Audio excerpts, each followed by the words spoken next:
just as a restrainer, and I'm going to be your student nurse. I'm going to ensure your privacy by closing the door. Can I get your name and your birth date? Bob Vance, February 28, All right. 1974. And that's what the order say. We're going to do your wrist restraint today. I'm going to wash my hands real quick.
I'm going to do your wrist restraint. I'm going to check and make sure that your circulation, you're in no pain.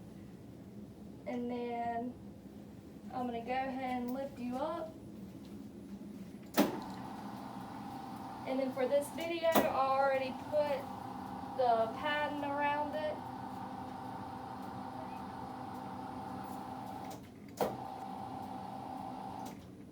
And I'm going to go ahead and do that slip knot.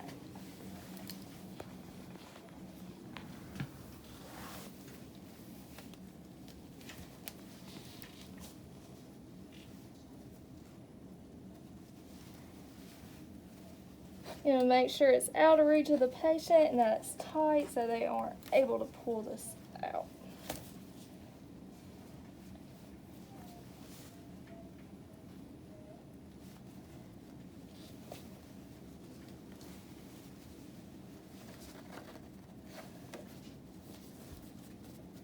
Okay.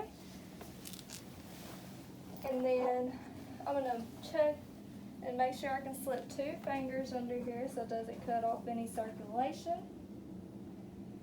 And that's good. I want to make sure that the patient's okay.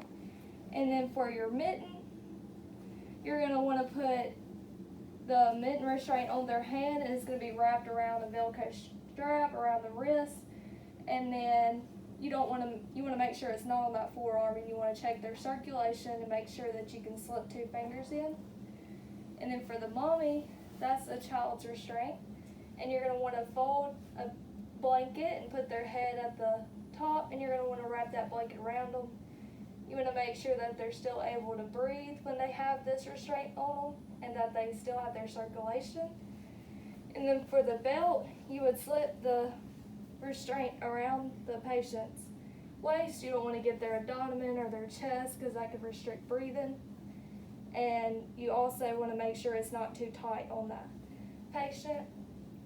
And you always want to check for circulation and make sure they're still able to breathe. And then we'll go ahead and take this slip knot out.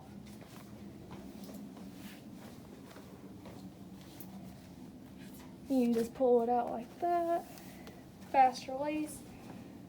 And you want to take it out at least every 2 hours or the agent's policy. You want to lower their bed rail before you leave with that restraint on them.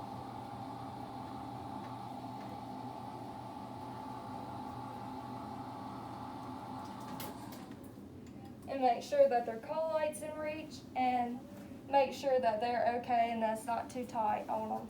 Then you want to go over here and perform hand hygiene again.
And then you want to put in your charts that you did the restraint on them, and so others will know